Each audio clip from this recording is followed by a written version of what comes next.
Well, the single biggest deal is that this should have been detected. Hamas is the group that the Israelis are most concerned about monitoring. And in theory, they have them shot through with plenty of human intelligence gathering operations. And of course, it's right on their border. So signals intelligence should be pretty good. And the idea that you could have conservatively 500 fighters, probably closer to 1,000, cross the border in a surprise assault that from 20 different vectors using a half a dozen different transport methods, and none of it was detected before it went down. That is an intelligence failure that is just colossal. This isn't like 9/11, where it was some fringe group using a novel method of attack. These are all known factors. And for the Israelis to miss this, I mean, at a minimum, this is going to cause the downfall of the government, which a lot of people probably think is not all that bad of a thing. But it's definitely going to cause a complete top to bottom overhaul of how the Israelis do everything, just like it did the last time something like this went down 50 years ago when the Israelis reformed their intelligence systems in the aftermath of the Yom Kippur War and became the world standard. So somehow, somewhere in the last 20 years, it's all fallen apart.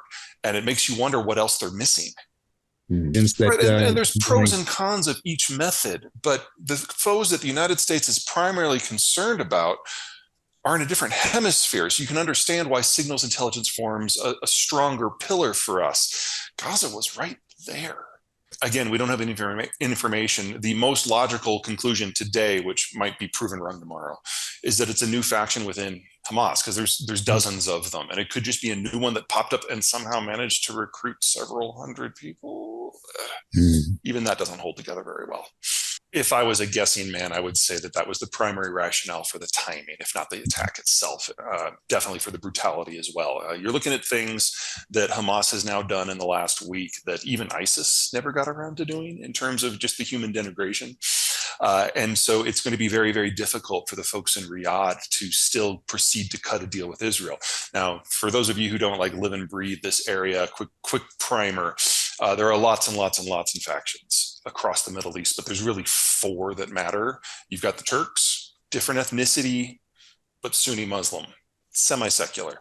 You've got the Sunnis, which Saudi Arabia, United Arab Emirates, Kuwait, Egypt, that's the dominant group, Sunni Arabs. The third group are the Israelis, the Jews, and then the fourth are Shia Persian, so different religious sect, different ethnicity, and that's Iran.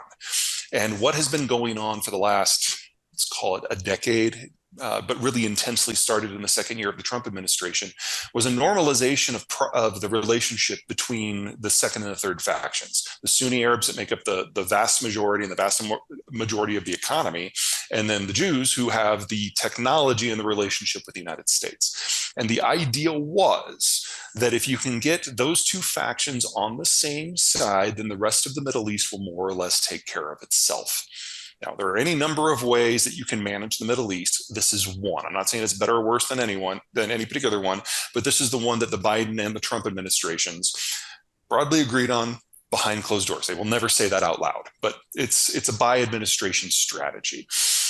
And the United Arab Emirates and Morocco have already gone down that path. And the question was whether Saudi Arabia, the biggest, the most powerful, the richest of the Sunni states, would follow. And within Riyadh, there is a familial argument. I mean, we all know about those intergenerational arguments we have at family reunions, where all the aunts and the uncles and the parents are on one side and all the cousins and the kids are on the other side. And it doesn't matter how old you are, those arguments really don't change. Well, for the older generation, the defining characteristics of the Arab identity is that the Palestinians are Arabs too. And so any sort of deal that is struck with anyone has to at least pay homage to the idea that the Palestinians should be able to control their own territory.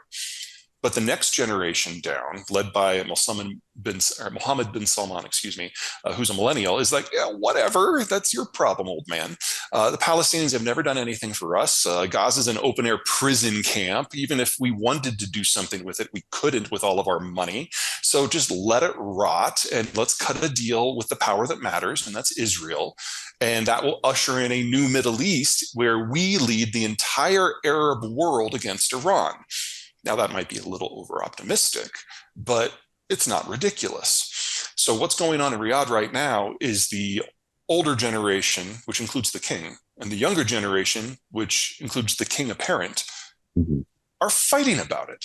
And we will know within a month who comes out on top based on what the Saudi position is versus Iran and Hamas. TBD. Uh, it would consolidate a certain side. And something to remember with all of this is these two countries started this without us. Mm-hmm. Uh, when we made it very clear that we weren't thrilled with the Israelis for things they were doing in the occupied territories, we withdrew some military support. And we did the same for the Saudis for what they were doing in their own region. And so the Israelis and the Saudis for about 15 years now have been playing the United States off of them each other, and in doing so have gotten more weapons and more technology and more funding than we would have normally generated, with the Israelis providing military training for the Saudis and the Saudis providing intelligence on Iran for the Israelis. They already have de facto a fairly robust bilateral relationship. The question is whether the United States feels it needs to have an active role in that. So our role in these talks have mostly been handholding. This isn't like discussions between us and the Iranians where we don't meet directly and the Swiss have to run back and forth with messages. We're kind of the third wheel here.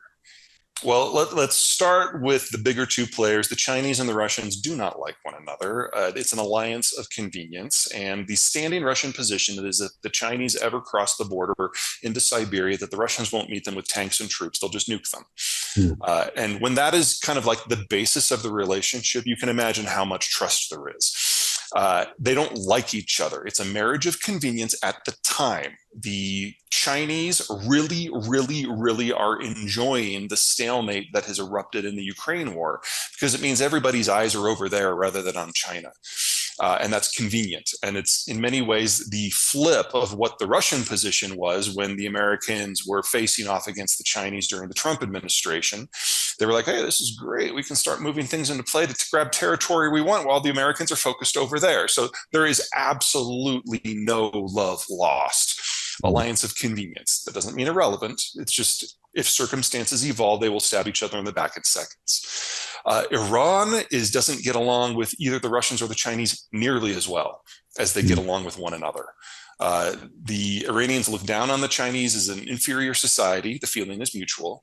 And the Russians and the Iranians have fought any number of wars over the Caucasus. And whenever Azerbaijan decides to get a little uppity, the Iranians get really pissed off. Because for the Russians, the Azerbaijanis are not a threat. They're small, they're remote.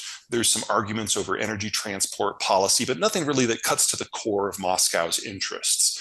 But the single largest minority in Azerbaijan, or excuse me, the single largest minority in Iran are Azerbaijanis. And so the very existence of an independent Azerbaijan, Iran sees as a threat.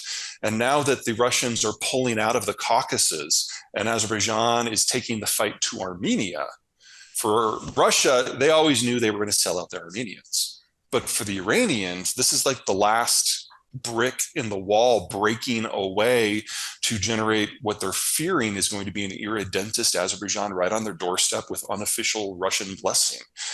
So any collaboration between the Russians and the Iranians is through clenched teeth. It's not that the two players don't see a reason to cooperate. This area is messy. Everyone has been an ally or an enemy at one time or another, or both. But there's no love there. And the Iranians are fully aware that in the Russian eyes, at best, they're a distraction to be used. And it's entirely possible that today, while the Russians may, emphasis on the word may, have had a finger in what's going on with Hamas, and that may be something that the Iranians are broadly in favor of, they'll, again, sell each other out in a second if they think they can get a better deal from the United States. Crude oil? I don't know offhand if they're number one. If not, they're pretty close. But remember, Iran doesn't trade very much. So they've got a much slimmed down oil portfolio and they import most of their food. And that's about the end of the trading relationship. Mm. So we've been wanting to. Let me be clear. If it wasn't for the hostage situation, the U.S. would have no interest in being anywhere near this. But one of kind of the unofficial agreements that you make with the U.S. government, if you're a citizen, is that no matter where you are, no matter what you've done, no matter your circumstances, no matter your crimes, we will come for you. And as soon as we know where those hostages are, we will go in hard. We will not subcontract that out to a third party. And that's why the carrier is in place. And that's the only reason the carrier is in place. People like to say, oh, this is a deterrent for Hezbollah, but we're not going to get involved in that because it's not the sort of situation that a carrier can fix. If you want to root out Hezbollah, very different circumstances from Hamas. Hamas is several thousand, several tens of thousands, several 100,000, don't know what the number is, among a densely populated open air prison of 3 million people, and going door to door through that to clear it out. Even if we threw the entire US military at that, that would not be enough for that job. So I do not envy what's in front of the Israelis or in front of the Palestinians on that front. There is no way that is going to be anything but hideous. Lebanon actually has terrain. It's mountainous, there are forests, and so it's a more traditional Afghan style operation, if you will, and we want nothing to do with that.